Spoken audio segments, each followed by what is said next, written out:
vamos lá. Abriu aí, 1 Coríntios, capítulo 10.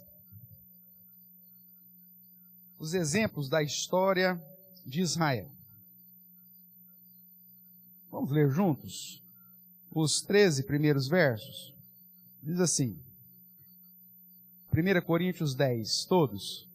Ora, irmãos, não quero que ignoreis que nossos pais estiveram todos sob a nuvem, e todos passaram pelo mar, tendo sido todos batizados, assim na nuvem como no mar, com respeito a Moisés. Todos eles comeram de um só manjar espiritual, e beberam da mesma fonte espiritual, porque bebiam de uma pedra espiritual que os seguia, e a pedra era Cristo. Entretanto, Deus não se agradou da maioria deles, razão porque ficaram prostrados no deserto. Ora, essas coisas se tornaram exemplos para nós, a fim de que não cobicemos as coisas más, como eles cobiçaram. Não vos façais, pois, idólatras, como alguns deles, porquanto está escrito, o povo assentou-se para comer e beber, e levantou-se para divertir-se. E não pratiquemos imoralidade, como alguns deles o fizeram, e caíram num só dia 23.000. Não ponhamos o Senhor à prova, como alguns deles já fizeram, e pereceram pelas mordeduras das serpentes. Nem murmureis, como alguns deles murmuraram, e foram destruídos pelo exterminador. Essas coisas lhes sobrevieram como exemplos, e foram escritas para a advertência nossa, de nós outros, sobre quem os fins dos séculos têm chegado. Aquele, pois, que pensa estar em pé, veja que não caia. Não vos sobreveio tentação que não fosse humana, mas Deus é fiel e não permitirá que sejais tentados além das vossas forças. Pelo contrário, juntamente com a tentação, vos proverá livramento, de sorte que a possais suportar. Amém. Irmãos, nós começamos a semana passada a estudar um pouquinho sobre esse curso base de teologia reformada, e a primeira questão que nós trabalhamos é por que teologia reformada, né? E nós vimos que usamos esse termo como sinônimo de teologia bíblica. Nós vimos também na introdução da semana passada que o termo teologia, apesar de um modo literal significar estudo de Deus, aponta, na verdade, para o estudo da revelação de Deus. E aí nós mencionamos rapidamente a questão de que Deus se revela através da natureza, né? A revelação geral, e se revela através da sua palavra, né? Com a revelação especial que depois a gente vai tratar. Isso nós vimos lá no Salmo 19. Depois nós vimos vários outros textos que apontaram para a necessidade de examinarmos as Escrituras e de sermos encontrados fiéis à revelação especial de Deus. Vimos então que o estudo profundo da revelação especial de Deus é o único meio para fugir dos desvios, das heresias, das falsas práticas cristãs, que, como nós estudamos quarta-feira, começamos quarta-feira falando sobre isso, né? É um dos perigos da igreja, exortado pelo Senhor Jesus em Apocalipse, né?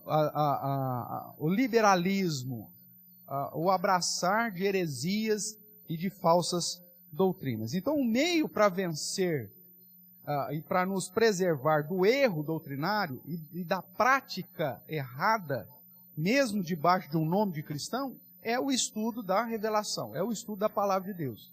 E é essa a tarefa da teologia. Então, a necessidade do conhecimento do estudo da revelação de Deus, teologia, pautado nas Escrituras, pelas Escrituras, então é a base da teologia bíblica ou da teologia reformada. E aí nós vimos que, então, o estudo sério, fiel das Escrituras é o primeiro critério de segurança para que nós não erremos na interpretação e também não erremos na prática. Né? Usando alguns termos aí, a ortodoxia, ou seja, o dogma correto, a doutrina correta, gera uma ortopraxia, uma prática correta. Né? Então, quanto mais eu estudo das Escrituras, mais eu estou preservado dos erros doutrinários, dos desvios, das heresias, inclusive dos meus mesmos. Porque todos nós, considerando a nossa cosmovisão, muitas vezes temos uma interpretação sobre a vida cristã. E às vezes fomos tão influenciados por tantos erros durante esses séculos todos, que até o nosso cristianismo é um cristianismo falso. Né? A gente se diz cristão, mas aí quando nós vamos olhar de fato para as práticas que nós temos, você fala, mas isso não tem nada a ver de cristão, não. Isso não é um cristianismo. Essa não é uma prática ética cristã. Essa não é uma prática ética bíblica. Ou não é uma postura que se espera de um verdadeiro discípulo de Cristo. Então, até hoje nós temos visto, infelizmente, isso acontecer. Então, os desvios são comuns. E o texto que nós lemos aqui, em 1 Coríntios capítulo 10, ele vai nos mostrar que esse problema dos desvios, tanto doutrinários quanto de prática, não é uma característica só dos nossos tempos, mas sempre foi, desde o Antigo Testamento. Por isso que o apóstolo Paulo escreve aqui em 1 Coríntios capítulo 10, dos desvios do povo de Israel, lá nos tempos de Moisés. E ele começa fazendo uma comparação interessante, que ele diz que esses irmãos aqui, nos dias de Moisés, eles foram batizados. Mas o termo batismo é um termo para o Novo Testamento. Por que Paulo usa isso? Porque para reforçar aquela ideia que nós já estudamos em outro momento, que o povo de Deus no Antigo Testamento já é igreja. A igreja começa quando alguém crê no Messias. E nós vemos que isso acontece ainda no Éden, quando Deus promete, depois da queda do homem, que o descendente da mulher pisaria a cabeça da serpente. A igreja começa ali. Essa é a diferença, portanto, de uma igreja aliancista, como a nossa. Nós cremos que o Antigo Testamento já trata da igreja. A igreja não é um plano B de Deus. Jesus não tem duas noivas. Né? A Bíblia coloca Jesus na figura do noivo, que vai vir resgatar a sua noiva, no singular. Então, Israel não é uma noiva, e a igreja seria uma segunda noiva. Ou amante. Não existe isso. É uma só. Então, algumas igrejas que não são aliancistas, elas desprezam o Antigo Testamento, as alianças do Antigo Testamento, e colocam que somente o Novo Testamento é padrão para a igreja. Mas nós vemos que não. E quando nós olhamos para Lucas, lá em Atos, ele chama o povo do Antigo Testamento de igreja do deserto, a congregação do deserto, o Antigo Testamento. E nós vemos que Paulo também faz isso, dizendo que o povo de Israel do Antigo Testamento foram batizados enquanto eles estavam sob a nuvem no deserto e quando passaram pelo mar. A ideia desse batismo como uma ideia de aliança, um momento de transição, de mudança de vida, de um compromisso com Deus. Paulo usa essa expressão, nós vamos ver que Pedro vai falar disso também, inclusive no sermão de hoje à noite eu devo mencionar, que a geração de Noé, né, que foi liberta do dilúvio, a arca representa também essa ideia de batismo ali, com a chuva caindo sobre ele. Nós vamos ver isso mais à noite. Mas eles usam termos que são específicos do Novo Testamento, dessa nova aliança, vamos dizer em Cristo, mas que aponta para o fato que o Antigo Testamento, o povo já era igreja. Tudo bem até aqui? E aí, quando nós olhamos ainda para Paulo, ele vai dizer que essa igreja do Antigo Testamento se desviou várias vezes. E ele usa o exemplo dos dias de Moisés para dizer que a igreja se desviou, e se desviou em quê? Em idolatria e imoralidade, e liberalismo. Veja aí, 1 Coríntios 10, verso 6, a partir do verso 6, Paulo dizendo que, ora, essas coisas se tornaram exemplos para nós. O que se tornou exemplo? A postura deles de desvio e a aplicação do juízo de Deus sobre eles, dentro de um contexto de igreja, serviu de exemplo para nós, a fim de que não cobicemos as coisas más como eles cobiçaram. A fim, o verso 7, não façais, pois, idólatra como alguns deles. Verso 8, não pratiquemos a imoralidade como alguns deles o fizeram. E depois, mais à frente, lá o verso 10, nem murmureis como alguns deles murmuraram e foram destruídos pelo exterminador. Então nós vemos que a igreja do Antigo Testamento, ela também se desviou em vários momentos. Paulo está enfatizando aqui a geração de Moisés, mas nós temos, pelo registro do Antigo Testamento, várias e várias situações onde o povo de Deus, a igreja do Antigo Testamento, se desviou ou por cobiça, ou por idolatria, ou por imoralidade, ou por murmuração. Inclusive culminando no exílio babilônico. Por que o povo foi exilado e Deus destruiu o primeiro templo? Porque o povo se desviou. E aí nós vamos ver que essa situação de não ter uma teologia bíblica, de não ter uma inclinação para estudar, nos aprofundar na revelação especial de Deus, é o primeiro passo para o desvio. Quando nós começamos a dar mais valor naquilo que eu penso do que aquilo que a Bíblia realmente diz, é a seta para o desvio. Nós estamos dirigindo, você já deu a setinha lá que você vai desviar do caminho. Então, deixar as Escrituras é o primeiro passo para o erro doutrinário e, consequentemente, para a prática também errada. A solução é a teologia, é o estudo da revelação especial. Tudo bem? Tanto que todas as vezes que houveram desvios doutrinários na história do povo de Israel, na história da igreja do Antigo Testamento, o retorno à comunhão com Deus passa todas as vezes pela mesma característica. Você sabe me dizer qual foi? Qual que é a característica de todas as reformas religiosas descritas no Antigo Testamento? E de todas as reformas religiosas descritas na nossa história? Qual que é o ponto em comum de todas elas? Retorno às Escrituras. Não existe reforma religiosa sem retorno às Escrituras. O sola Escritura. Isso não é algo que aconteceu apenas na reforma protestante do século XVI. Mas quando você vai ler o Antigo Testamento, todas as vezes que o povo desviou, a chamada de arrependimento era: volte para a minha palavra. A Bíblia é o nosso critério de segurança. A revelação especial é o critério de segurança. Você vai pegar com Ezequias, com Josias, com Neemias, ou qualquer outra reforma religiosa que você vai encontrar aqui nos livros históricos do Antigo Testamento, todas elas têm algo em comum. E o algo em comum é retorno às Escrituras. Vamos restaurar a igreja. Aí for lá restaurar o templo, aí o Quias vai lá e acha o livro da lei. Perderam a Bíblia dentro da igreja. Aí acha lá, achamos um livro aqui.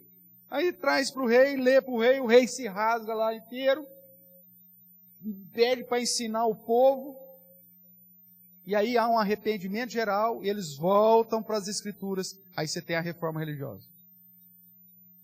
Josafá, o povo estava se desviando, o que ele fez? Pegou os sacerdotes, levitas, fez um grupo, e enviou por todas as cidades de Judá para ensinar a palavra de Deus e a lei de Deus. Aí, quando houve o estudo da palavra de Deus, o que acontece? Retorno à comunhão com Deus. toda reforma religiosa, seja nos tempos do Antigo Testamento, seja na história pós-Cristo, né? Depois de Cristo, e seja hoje, ela precisa se voltar para onde? Para a palavra, para as Escrituras. E é isso que a igreja de hoje tem perdido. Hoje, as pessoas, as igrejas estão cheias de fórmulas de marketing, coaching, cheio de fórmulas, práticas e estratégias humanistas, da psicologia, piriri, pororó, né? Eventos motivacionais. E aí ela se torna liberal a cada dia. Faz festa junina para atrair, né, o pessoal para a igreja. Vai ter encontro dos jovens para jogar basquete, vôlei, ping-pong, bola de gude, sei lá o quê. Aí põe Nirvana tocando, porque aí atrai os jovens. Isso aí, estou falando assim hipoteticamente, eu nunca vi acontecer, viu, irmãos? Eu minto às vezes como pecador, mas nunca vi acontecer. Isso aí é só uma hipótese, tá? Mas aí fazem isso. Tem uma prática promíscua, conhecida dentro da igreja, mas aí faz vistas grossas, porque, não, deixa aí, é melhor não mexer.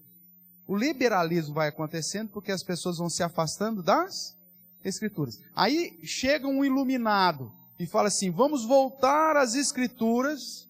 Aí o que ele faz? O que se faz com esse iluminado? Queima na fogueira, velho. É o padrão. Queima na fogueira. Você vai pegar toda a história daqueles que tentaram fazer alguma reforma religiosa, com exceção do Antigo Testamento, né, que eram os reis, através dos reis, mas todo mundo que tentou, fogueira neles. Manda embora. Né? Você pega até mesmo dentro de um contexto de igreja. Né? Eu estava lendo recentemente, e lembrando, até por conta aqui do resumo, o Calvino, né? Dentro da Reforma Protestante, foi convidado por Farel para ficar lá em Genebra e para instituir lá um sistema reformado, de cosmovisão, uma cidade com a cosmovisão reformada. Não só a igreja, mas toda a divisão comercial, laboral, representativa no sentido do governo da cidade, hospitais, universidade, tudo dentro de uma cosmovisão bíblica. E aí, então, Calvino vai para lá e faz um consistório e começa a apresentar o ensino da visão bíblica de ética, da visão bíblica de ação social, da visão bíblica dos acordos comerciais, ou seja, uma questão completa, porque calvinismo é a cosmovisão completa da aplicação do cristianismo no nosso dia a dia. Passaram, não lembro agora exatamente quanto tempo, acho que 2, 3 anos, o que o próprio consistório, o conselho, no caso, fez com Calvino? Você sabe da história ou não? Mandou Calvino embora de Genebra. Não, isso é muito duro. Isso é muito rígido, Calvino. Porque você quer aplicar a Bíblia em tudo. Não, manda embora. Por quê? Porque os caras queriam que Calvino fosse mais tolerante e aceitasse, por exemplo, pessoas que estavam em práticas reconhecidamente pecaminosas a participar da Santa Ceia. Porque eram pessoas influentes da sociedade. Calvino falou, não, eu não dou ceia para essa turma. E aí bateu o pé. Isso é um modo bem simplista aqui. Né? E aí o conselho da igreja fez o quê? Calvino? Tchau. Mesmo a igreja falando, não, nós queremos Calvino. Os caras falaram, não, nós somos o conselho, nós não queremos o Calvino. Mandaram o cara embora. Aí mandou embora. Passaram-se alguns anos. Todo o sistema começou a ruir. Quando você deixa a Bíblia, meu amigo, tudo começa a ruir. Aí puseram o rabinho entre as pernas, foram lá até Calvino e fizeram o quê? Calvino, pelo amor de Deus, volta. Resolve o problema que nós falamos. No caso lá, ainda voltou e as coisas aconteceram. Mas desprezaram a palavra e por isso mandaram um instrumento de Deus para a reforma embora. Não tem outra solução, irmãos. Para que haja uma reforma religiosa na sua vida, individualmente falando, só tem um caminho: retorno para as Escrituras. Só tem um caminho na perspectiva do retorno, da fidelidade da igreja local para a consagração e comunhão com Deus. Como? Retorno às Escrituras. E o exemplo de Israel, Paulo vai dizer que serve do quê? De exemplo para nós. O que eles fizeram de errado, se desviando constantemente, serve de modelo para nós, para que nós não façamos como eles. Você percebeu isso aqui na repetição da leitura que nós fizemos? Olha, não cobicemos as coisas más como eles cobiçaram. Não nos façamos idólatras como alguns deles fizeram. Não pratiquemos a imoralidade como alguns deles fizeram e caíram num só dia 23.000. Não murmureis como alguns deles murmuraram. E o verso 11 diz: essas coisas lhes sobrevieram como exemplos e foram escritas para a advertência de quem? Nossa, de nós outros, sobre quem os fins dos séculos têm chegado. Então, irmãos, olhar para a história, seja do registro do Antigo Testamento, dos desvios e da solução que Deus dá para o retorno, que é sempre voltar para a Bíblia, é uma prática que nós temos que fazer constantemente. Não é à toa que um dos slogans clássicos da Igreja Reformada é: a Igreja Reformada sempre reformando. O que é isso? Porque a gente não pode deixar de voltar para as Escrituras. Porque se a gente achar, como Paulo fala, aquele que pensa estar de pé, veja que não caia. Você pensa que está firme, meu amigo? Cuidado. Porque se você não estiver prostrado aos pés de Cristo, você vai levar um tombaço. E às vezes Deus permite, então, que você escorregue e cai de costas assim, para olhar para o céu e falar: ô Senhor, caí. Para voltar para Ele. Não existe reforma espiritual, seja individual, seja coletiva, sem retorno às Escrituras. Se você gravou isso aqui hoje, você pode até pedir licença e ir embora. Que é isso que eu quero que você saia daqui sabendo. Mas vamos ver alguns modelos da história, para você ver que, infelizmente, essa questão dos desvios, nem toda geração aprende com ela, né? Então, desde a criação até o ano 33, que foi o ano mais ou menos da morte aí de Cristo, nós temos a igreja do Antigo Testamento. Houveram desvios? Como eu te disse aqui, vários. E a reforma religiosa só foi possível através do quê? Retorno às Escrituras. Quando nós vemos a igreja chamada igreja primitiva, né? Do ano 33 até o ano 100, que é o período apostólico, o último apóstolo, o apóstolo João morre por volta do ano 100, nós temos ali uma perseguição judaica e romana, só que nós temos vários registros no próprio Novo Testamento de falsas doutrinas e de heresias que já estavam dentro da igreja. Por que o apóstolo Paulo escreve as cartas pastorais? De 1ª e 2ª Timóteo e de Tito. Nós já estudamos recentemente aqui. Eles tinham problemas doutrinários lá? Sim. Por que a primeira carta de João trata contra as heresias da época? Daqueles que pregavam que Cristo não veio em carne. Por que Jesus, nas cartas apocalípticas, as 7 igrejas da Ásia, em algumas ela vai dizer que eles estão abraçando heresias, as doutrinas de Balaão, ou dando ouvidos a Jezabel, as doutrinas dos nicolaítas, que eram todos heréticas. Porque mesmo dentro do contexto da igreja, no período apostólico, houveram desvios. E os apóstolos chamam a atenção para que o povo volte para onde? Para as Escrituras. para a sã doutrina. Então, isso sempre vai acontecer.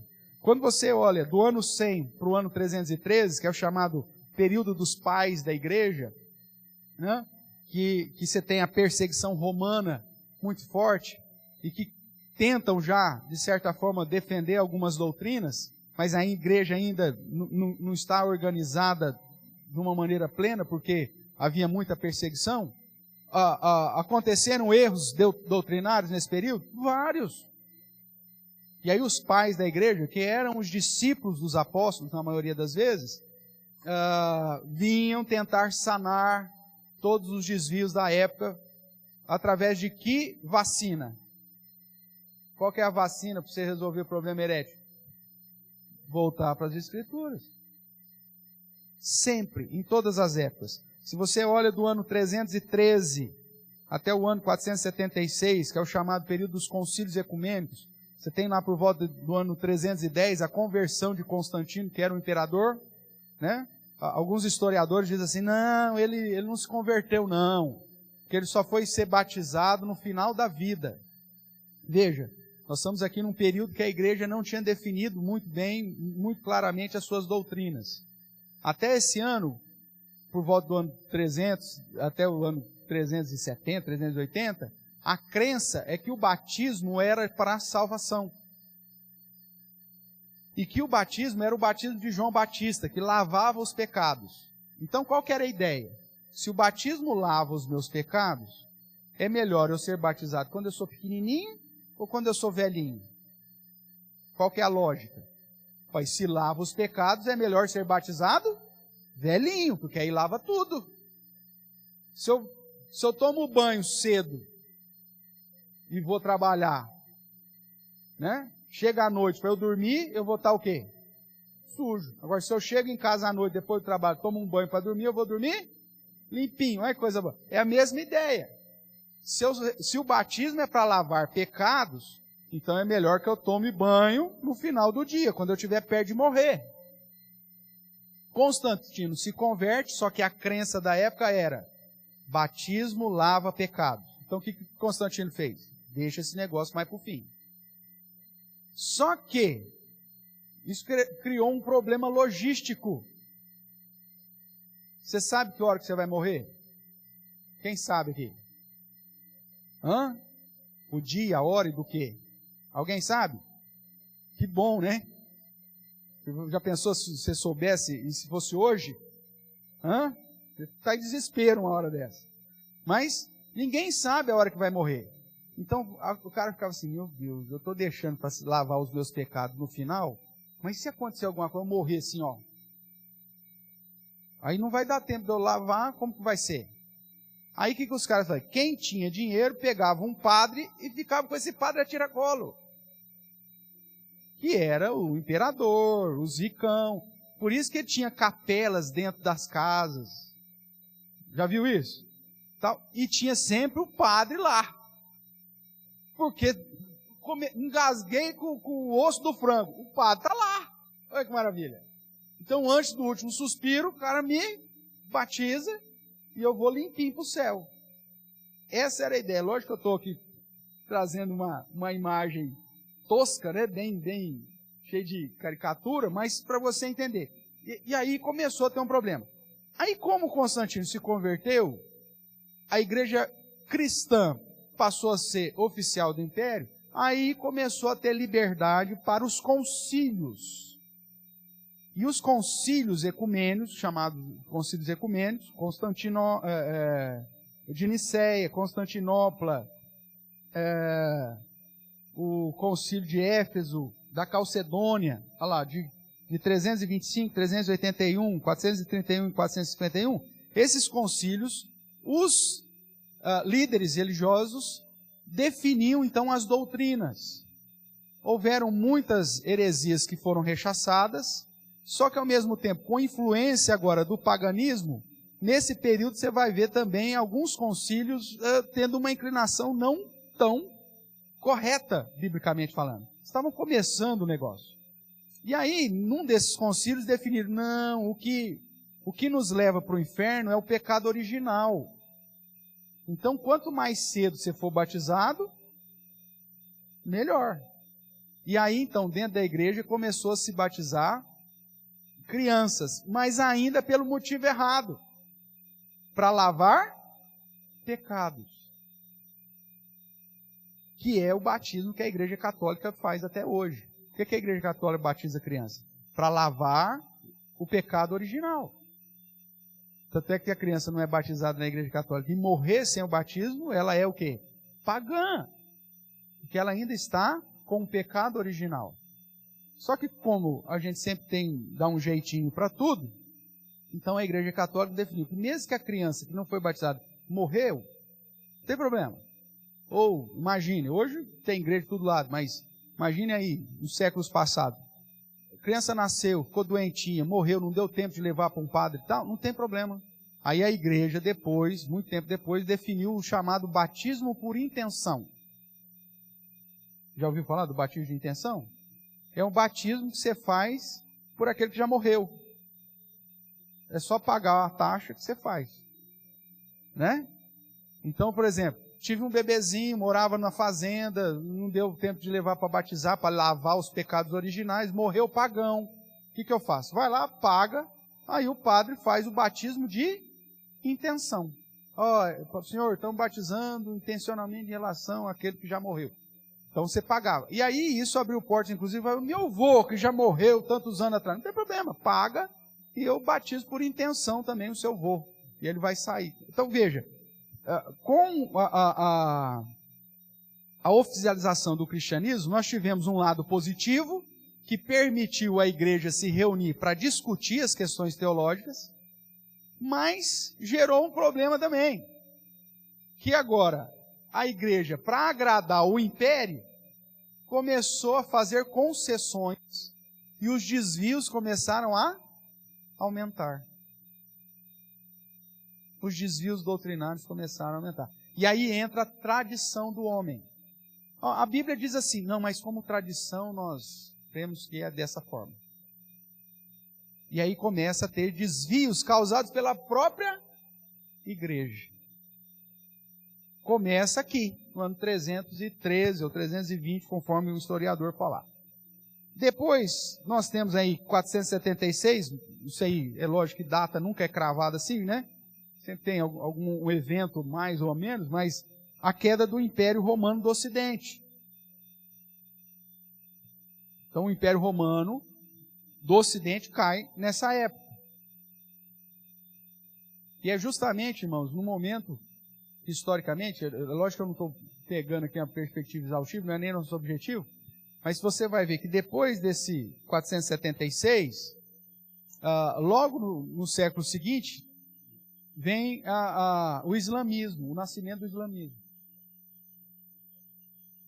E aí Constantinopla, né, parte do Oriente, ainda é forte, ainda ligado à mesma igreja, e aí o islamismo começa a crescer, vários povos islâmicos começam a se fortalecer. As irmãs, né, que estão assistindo lá o grande guerreiro otomano, né, vê a instalação do Império Turco, né, então é nesse período histórico, e aí depois, quando eles se engrandecem, aí já depois da cisão entre a Igreja Católica do Ocidente e do Oriente, que só vai acontecer lá em 1053, e aí você tem o período aí das grandes cruzadas, que aí o islamismo já está forte, já está dominando o Oriente Médio, aí começa uma série de situação, e aí a igreja continua se desviando teologicamente para manter a sua posição política. Então veja, a partir de 313, o negócio começa a cair para tudo quanto é tipo de desvio. É lógico que Deus sempre levanta homens e mulheres que tinham desejos de fidelidade. Então, mesmo nesses períodos, você vai encontrar nomes de homens que defenderam a sã doutrina. Né? Nesse período ainda você tem Agostinho, Santo Agostinho e por aí vai. Aí depois, seguindo aqui a nossa história, lembrando que tudo que aconteceu na história, como Paulo fala em 1 Coríntios, serve de exemplo para nós, né? Para a gente não cair nas mesmas besteiras. do ano 476 até 1053, você tem aqui o período da Igreja Católica, a instituição propriamente dela, o fortalecimento do Bispado de Roma, que depois é declarado Papa, né? E aí, em 1053, você tem o cisma católico, dividindo a Igreja Católica Romana, que é a Igreja Católica do Ocidente, e a Igreja Católica Ortodoxa, que é a Igreja do Oriente. A Igreja Romana, sede em Roma, papado, e a Igreja Ortodoxa, inicialmente com o centro em Constantinopla, a Igreja do Oriente. E aí, então, hoje as duas denominações ainda existem, né? Provavelmente você conhece a Igreja Católica Apostólica Romana, que é a que é mais forte aqui no nosso contexto, mas você já ouviu, inclusive agora, por conta das eleições lá, como que era lá o candidato lá? Padre Kelmo, que é da Igreja Católica Ortodoxa, não lembro lá, você deve ter acompanhado e visto lá, né? Então você tem igreja, só que a Igreja Católica Ortodoxa, ela tem característica não mundial, como a Igreja Católica Romana. Então ela é nacional. Então você tem a Igreja Católica Ortodoxa grega, Igreja Católica Ortodoxa russa, Igreja Católica Ortodoxa, sei lá da onde mais. Então isso aconteceu no cisma católico de 1053. A Igreja Católica Apostólica Romana, por exemplo, uma das diferenças básicas, aceita imagens de esculturas dos santos. A Igreja Católica Ortodoxa não aceita imagens, ela só aceita figuras.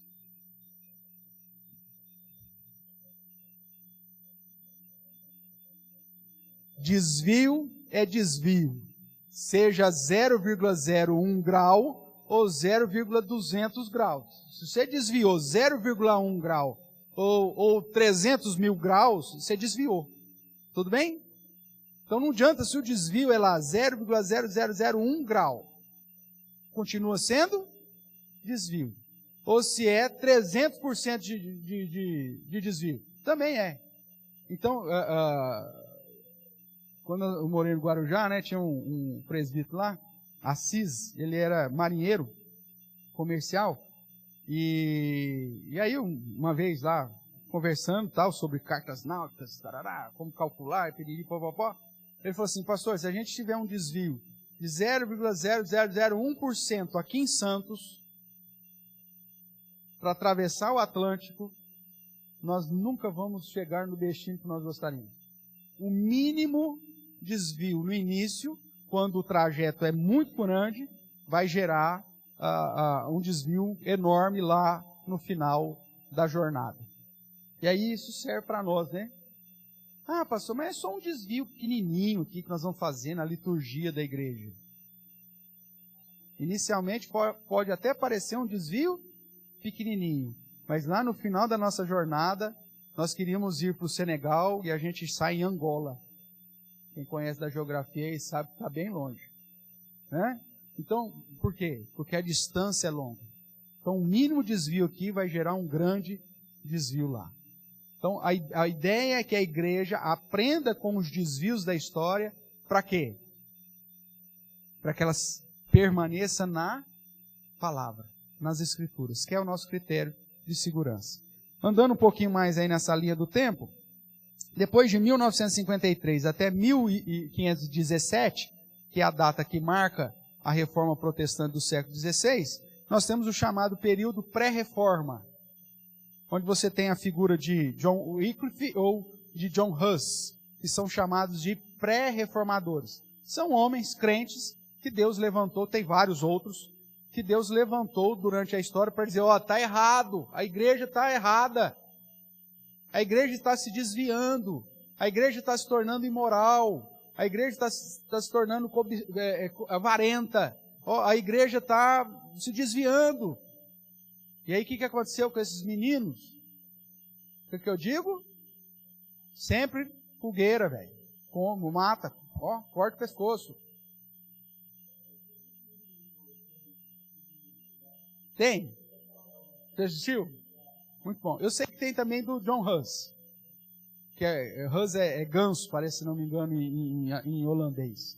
Né? E aí, é interessante porque conta justamente a luta dessas pessoas sem estrutura nenhuma contra o sistema estabelecido de igreja e que já havia abraçado os desvios teológicos. E aí, como você vai brigar com o sistema te elimina. Isso acontece só lá, viu, irmãos? Só em Nárnia só acontece isso. Não dá para esquecer, né? Então, acontece. Você levanta para voltar ao padrão das Escrituras, quem já está abraçado com os desvios vai falar assim, nós não queremos. E aí junta a turba, e aí põe na fogueira aquele que está falando que tem que ser voltar para as Escrituras. A história se repete, irmãos. E é por isso que nós temos que estar atentos. E a teologia reformada, ela está pautada na figura de que ninguém é dono da verdade. A gente precisa voltar às Escrituras constantemente. Porque senão daqui a pouco a gente começa com práticas que não tem nada a ver. Essas práticas começam a se tornar uma tradição. Passa lá 10, 15 anos, dali a pouco a igreja está fazendo algo que o cristianismo não diz para ela fazer. Por isso o estudo das Escrituras é essencial.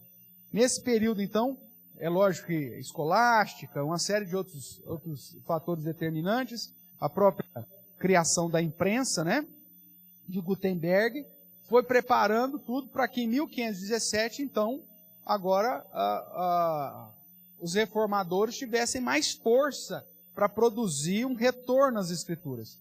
Todo o contexto da época proporcionou isso. E aí nós chegamos no período de 1517 a 1649 como o período da Reforma Protestante. Por que todo esse tempo, pastor? Porque você vai ver que é o período ainda das confissões de fé. Das primeiras confissões de fé foi até por volta do ano 1649. Então nós temos a Reforma Protestante começando com as 95 teses de Martinho Lutero, né? Condenando as práticas de indulgência que o catolicismo da época pregava, né? E exigia de todo mundo, a compra de perdão, a compra de salvação, aquela coisa toda, né? Com o objetivo de arrecadar dinheiro para construir lá a basílica, e fortalecer ainda mais, né, a igreja politicamente. Então começa com essa questão pontual. Se você já leu as 95 teses, você vai ver que o foco às vezes é até repetitivo quanto às questões das indulgências. Não trata muito de teologia profunda, mas de um ponto relacionado às práticas ilícitas da igreja de vender a graça, de vender aquilo que Deus dá gratuitamente. Então começa lá, aí nós temos o período da consolidação, da sistematização doutrinária, a criação das primeiras igrejas reformadas, né? O luteranismo começa em 1522, calvinismo em 1534, as igrejas presbiterianas 1560, na verdade tem até um pouco antes, com o nome de huguenotes, né? Desde 34, os batistas vêm lá em 1608, e aí nós temos o período das confissões de fé, né? Das principais, você tem o Sínodo de Dort, 1619, que vai, mesmo nesse período houveram desvios, que é o chamado arminianismo. O Sínodo de Dort vai contra essa postura das doutrinas da salvação relacionada apresentada pelos discípulos de Jacob e Arminius, que dizia que o homem tem condições de buscar a própria salvação. E aí o Sínodo de Dort diz que não, e aí então estabelece os chamados 5 pontos do calvinismo. A gente vai estudar isso um pouquinho mais para frente. Calvino já tinha morrido, obviamente, mas o Sínodo de Dort dá esse nome porque a sistematização doutrinária que Calvino fez é que permitiu chegar naquela conclusão bíblica. Depois você tem a Confissão de Fé de Westminster, que foi de 1643 a 1649. Por isso eu ponho aqui a data como final desse período, que são as principais confissões de fé aí. Personagens da Reforma, para você entender um pouquinho aqui da teologia reformada, quem foram os principais responsáveis aí para definir as nossas crenças, né? Então, você tem Martinho Lutero, nasceu em 1483, morreu em 1546, surgiu a Igreja Luterana, é lógico que eu peguei só os principais aqui, né? Depois você tem João Calvino, nasceu em 1509, no dia 10 de julho de 1509, e depois morreu em 1564. Quer dizer que ele não viveu muito. Mas ele, nesse período, sistematizou toda a doutrina bíblica, né, com a instituição da fé cristã, ou as chamadas institutas, e com ele nasce a Igreja Calvinista. Um pouquinho antes, ainda no período de Lutero, você tem contemporâneo de Lutero, Philippe Melanchthon, que viveu de 1497 a 1560, e também foi um dos fundadores da Igreja Luterana. Melanchthon tem umas histórias até mais extremistas relacionadas a Lutero. Lutero ele queria reformar, mas não queria sair da Igreja Católica, né? Já para Melanchthon, para Calvino, não tem jeito, meu amigo. Essa igreja já desviou demais, tem que começar do zero. Você tem Ulrico Zwinglio, 1484 a 1531, Suíça, onde nasce a chamada Igreja Reformada. E depois você tem John Knox, que viveu de 1514 ou 1515, essa data do nascimento dele é um pouco confusa, alguns falam 1510, até 1572, que era um escocês e que veio para Genebra, estudou, né, em Genebra, e depois voltou para a Escócia e estabeleceu a igreja presbiteriana. Aqui só um parênteses, nesse período, você que gosta de história, houve também a divisão, né, do Reino Unido ou da Inglaterra com a Igreja Católica, por conta dos casamentos do rei Henrique VIII, né? Ele queria um divórcio, a igreja não quis dar o divórcio para ele, aí tem toda aquela história, tem filmes, é bem interessante.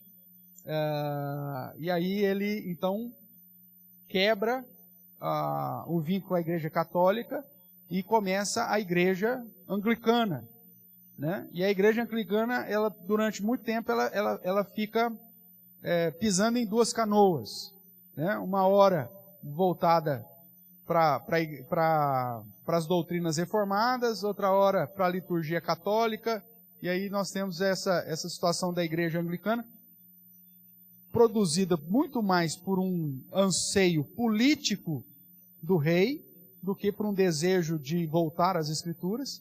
E aí depois você tem as sucessões, né? Elizabeth, a terrível, que aí perseguiu os protestantes, e é por isso que John Knox tem que fugir da Escócia.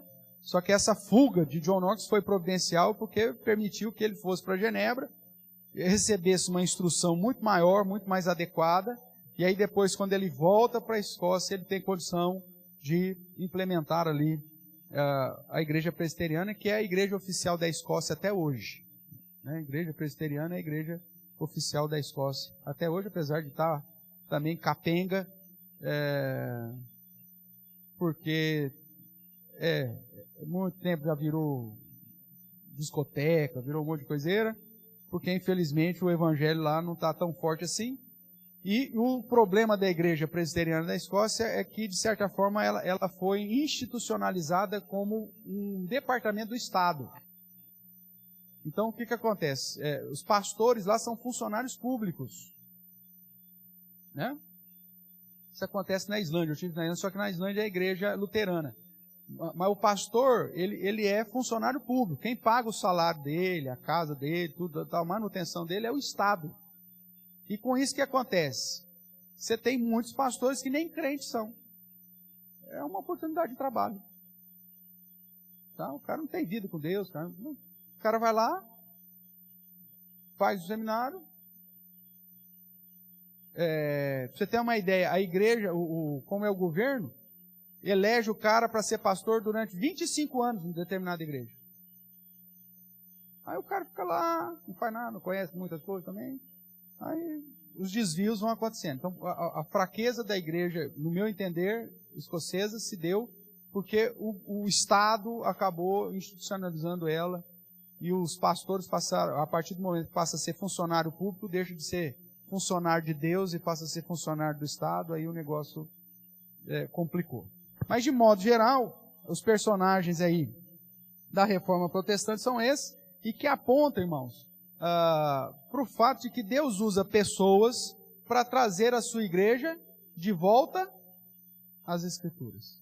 Sempre vão acontecer desvios. Pastor, a Igreja Presbiteriana Real Aliança, que já foi chamada de Igreja Presbiteriana Reformada de Araraquara, né? Nós estamos num patamar de uma verdadeira igreja reformada? O que você acha? Nós estamos perto, irmãos, mas ainda não estamos no patamar. É lógico que o nosso desejo é caminhar para lá, mas existem muitas práticas que a gente precisa mudar, né? Alguns detalhes que refletem principalmente na prática ética e de testemunho dos crentes. Porque você pode ter uma instituição reformada com as bases doutrinárias corretas, com a base litúrgica correta, com o ensino bíblico correto, com a pregação, com as marcas da verdadeira igreja, uma pregação fiel às Escrituras, a aplicação da disciplina, a administração dos sacramentos corretamente, uma liturgia teocêntrica. Você pode ter tudo isso.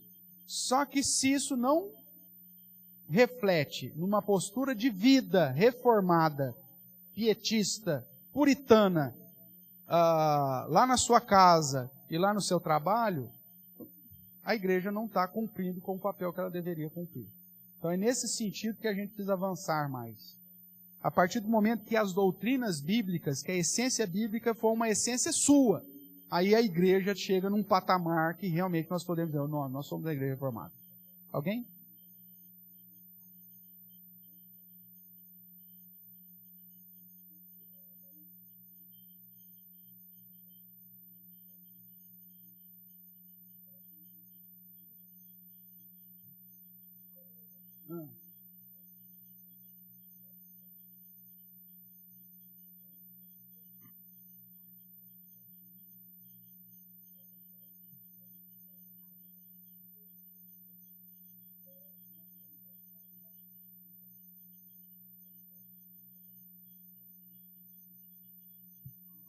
Uhum.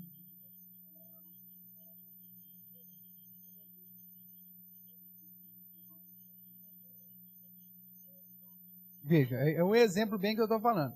A palavra de Deus, quando ela é pregada fielmente, ela gera mudança no indivíduo.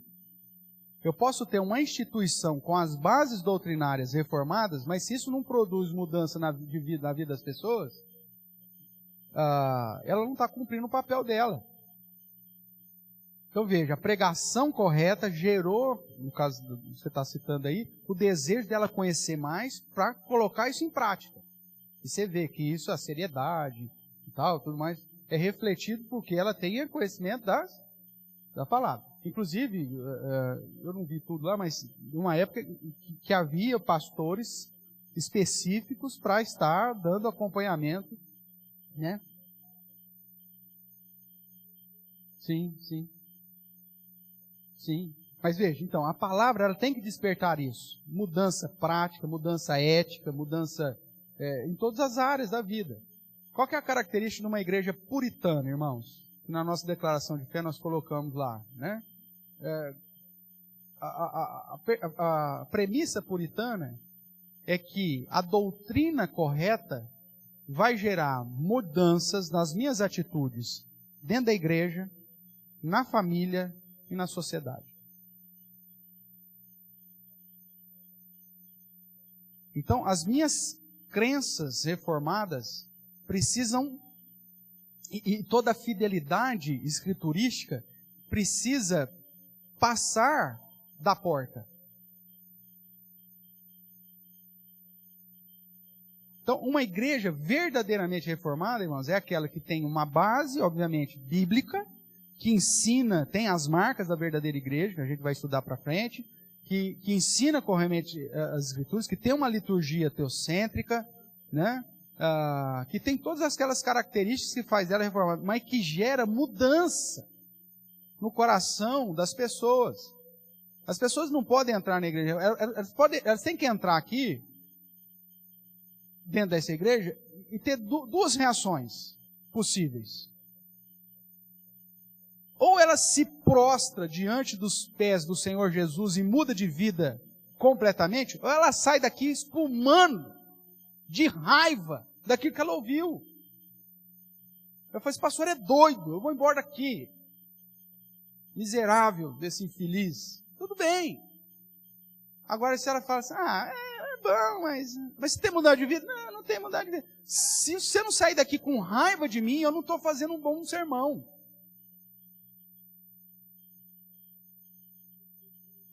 Porque eu não estou aqui para te agradar. Essa é a base de um púlpito de uma igreja reformada. E tem cultos que eu saio daqui que eu não vou nem cumprimentar na porta, que eu falo, hoje eu apanho, né? Mas é isso que tem que ser mesmo. E tem gente que vem, ouve o negócio dele, nunca mais volta. Mas tudo bem. Mas se a igreja for um lugar agradável para fazer amigos e não gerar mudança na sua vida lá fora, ela se tornou um clube. Ela se tornou, sei lá uma irmandade. Mas uma igreja verdadeiramente reformada, irmãos, ela tem que impactar a sociedade em que ela está inserida. Foram isso que esses homens fizeram. Os caras abalaram a geração deles. Abalaram o mundo deles. A gente ainda vai na segunda, essa é a primeira aula ainda. A gente vai na segunda aula tratar um pouquinho sobre as confissões de fé. E, não sei se é mais para frente aqui, mas aí você vai ver, por exemplo, a confissão de Guanabara, confissão de fé de Guanabara. Você já ouviu falar disso? Eu já citei ela aqui na igreja alguma vez. Mas o que é a confissão de fé de Guanabara? Onde fica Guanabara? Ô, carioca, faz eu passar vergonha. Onde fica Guanabara? No Rio de Janeiro. Né? Historicamente, o que acontece? Os franceses, que é aquilo historicamente nós estudamos na história como invasão francesa. Senhor de Villegagnon, né? Comandou os franceses e que dominaram a Baía de Guanabara, dominaram lá o Rio de Janeiro. Tudo bem? Com o objetivo de estabelecer a França. Cai no vestibular. França Antártica, lembra? Então eles vieram com o objetivo de colonizar. Aí Calvino era francês. O que o senhor de Villegagnon fez? Mandou uma carta para Calvino. Falou assim, Calvinão, seguinte, estou aqui no Brasil, estou montando a França Antártica, vou colonizar parte desse continente aqui, e eu preciso de ajuda para essa colonização. Manda aí uns huguenotes, que eram os presbiterianos franceses, manda aí algumas famílias para mim, para me ajudar a colonizar. Calvino Genebra mandou 50 famílias. Vieram para o Brasil, com o objetivo de colonizar. Só que, todos presbiterianos. Só que chegando aqui, Padre Anchieta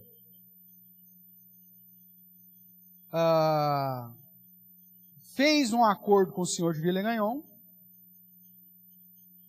sempre isso, né?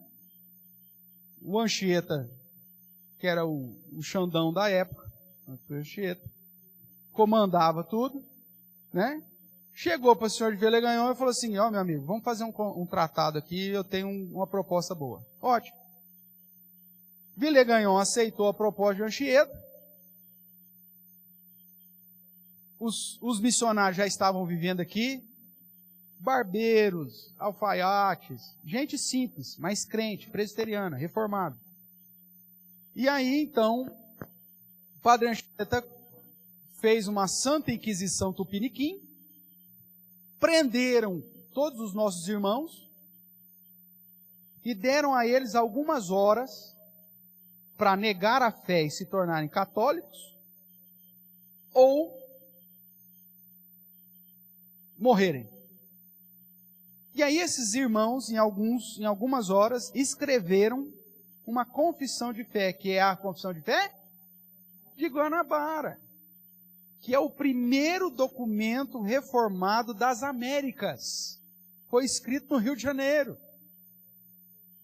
E que nós muitas vezes não sabemos dessa história. É linda a história. Existem alguns livros que tratam disso. Inclusive agora por conta dos 500 anos da Reforma, vários outros foram lançados. Mas aí, o que acontece? Dentro desses missionários, irmãos, que vieram para colonizar o Brasil, como presbiterianos, alguns fugiram, conseguiram fugir.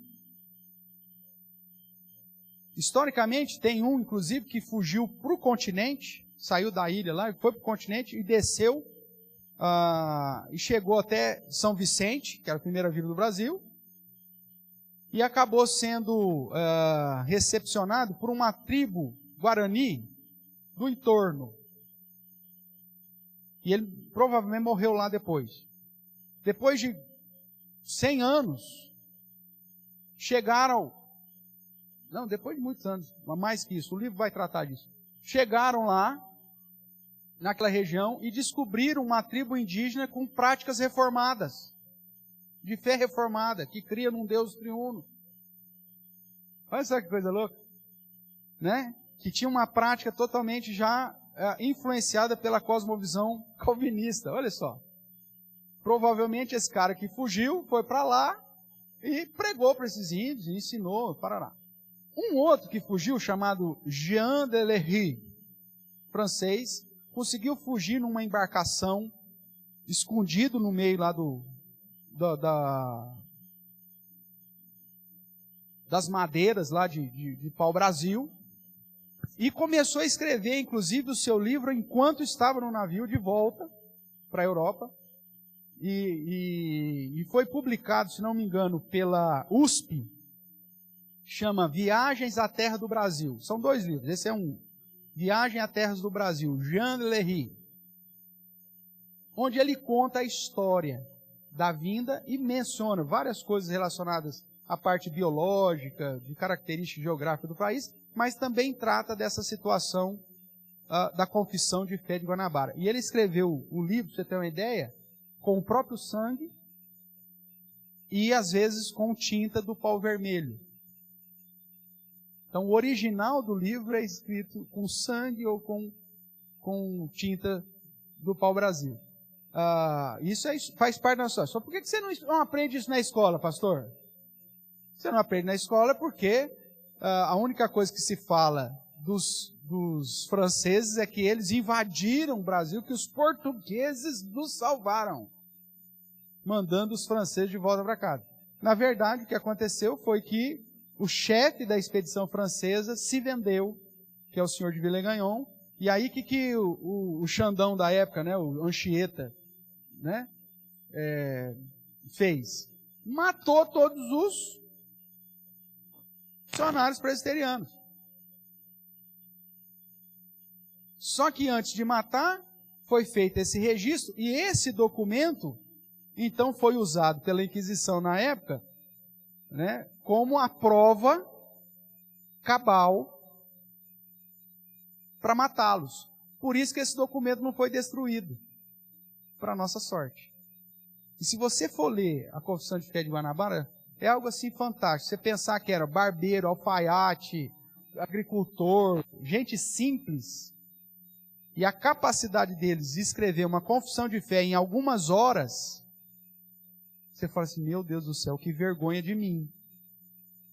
Porque eu, com tudo que eu tenho hoje, internet, livro, eu não sei 10% do que aqueles caras conseguiram colocar no documento. Então veja, irmãos, Deus sempre levanta pessoas, mesmo que com o custo da própria vida, para defender as Sagradas Escrituras. E essa tem que ser a essência da Igreja Reformada. Essa tem que ser a essência da Igreja Presbiteriana Real Aliança. Nós não somos um clube. Nós não somos uma sociedade de pessoas agradáveis. Algumas nem tantas, mas a maioria. Nós não somos. Nós somos o corpo de Cristo. Nós somos a igreja do Senhor. E nós temos que estar aqui em fidelidade à palavra do Senhor. Não só enquanto estamos aqui dentro, mas lá fora, lá no seu trabalho, lá na sua escola, lá na sua família, no seu convívio social, no seu convívio familiar. Isso é uma igreja bíblica, uma igreja reformada. Porque, vou pegar aqui de modo simples, sem ser leviano, mas qual que é a característica do catolicismo brasileiro? O católico conhece a doutrina católica? Sejamos sinceros. Não. Ele é frequentador de missa. Quando muito. Converse com algum casal católico, perguntando para eles se eles usam algum método anticoncepcional.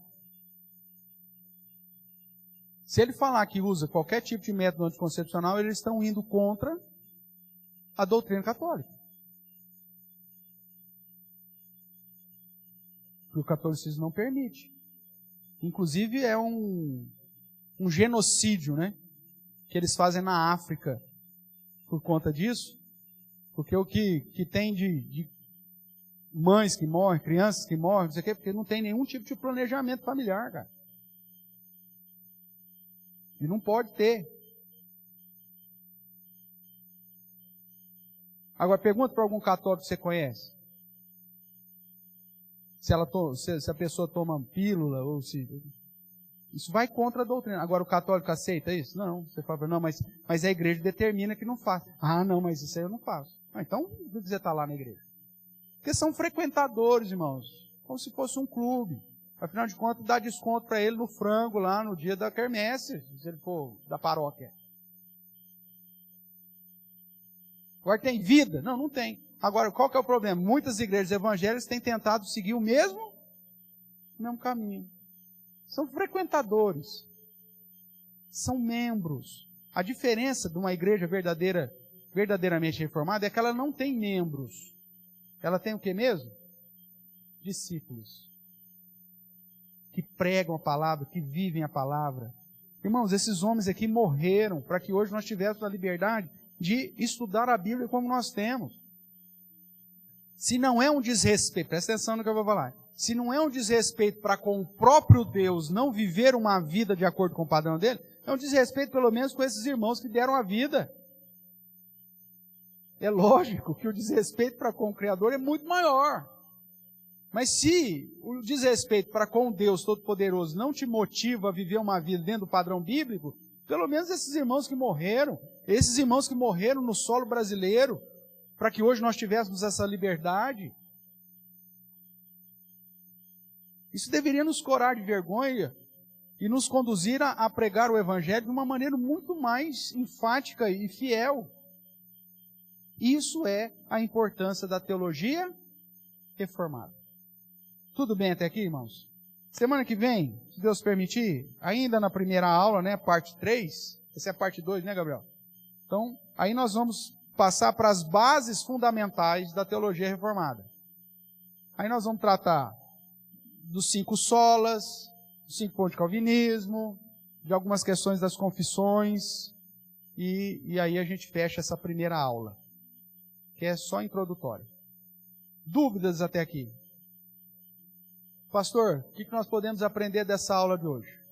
Que a história serve de exemplo para nós, como Paulo diz aqui em 1 Coríntios 10. As burradas do povo de Israel servem de exemplos para nós não fazermos as mesmas coisas. E toda a história serve de exemplo para nós, para que a gente volte sempre para o antídoto dos desvios, da heresia, do liberalismo e das práticas contrárias às Escrituras, que é voltar para o conhecimento bíblico, para estudar efetivamente as Sagradas Escrituras. Você gravou isso no seu coração, individualmente e coletivamente. Só existe um caminho para a consagração a Deus. Estudo fiel e exaustivo das Escrituras. É Bíblia, irmão. Sola Escritura, que é o primeiro ponto que nós vamos falar, um dos primeiros pontos que nós vamos falar semana que vem. Sola Escritura.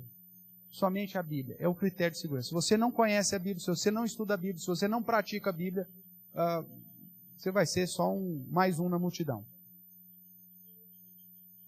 Caso contrário, você pode ser até um instrumento usado por Deus para fazer uma grande diferença na nossa sociedade. Perguntas? Ou contribuições? Tá.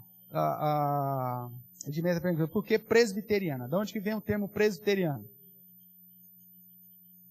Quando você olha para o Antigo Testamento, no Antigo Testamento é escrito em hebraico, no Novo Testamento é escrito em grego.